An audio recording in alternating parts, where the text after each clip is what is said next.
Hi friends, ఇదేంటి అనుకుంటున్నారా? కర్బూజా. కర్బూజా ఎందుకు చూపిస్తున్నాను అనుకుంటున్నారా? దీక్షణంగా చూడండి. పురుగు కోద్దామని తీసాను. అసలు ఇది చూడండి ఎలా వెళ్ళిపోతుందో. ఇదిగోండి ఇదిగోండి. ఏంది ఇది ఎల్లోగా ఉంది అని చెప్పి చూస్తే ఏముంది, పురుగులు. లోపలైతే ఇప్పుడే కట్ చేశాను. లోపలైతే ఇలా ఉంది. లోపల నాకు ఇదిగోండి పురుగులు హోల్స్ అయితే ఉన్నాయి, కానీ పురుగులు కనిపించా. బయటకు వచ్చేసినాయి పురుగులు మొత్తం. ఆ కాయ కూడా ఇక్కడ చూసారా చివర.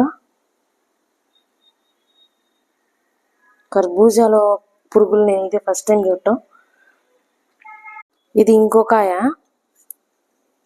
ఇది కొంచెం చిన్నది. అసలు దీని లోపల ఎన్ని బండారాలు బయటపడతాయో చూద్దాం. మరి నాకు అసలు ఆ పురుగులు చూసి నాకు ఇది తినాలన్నా భయం వేస్తుంది.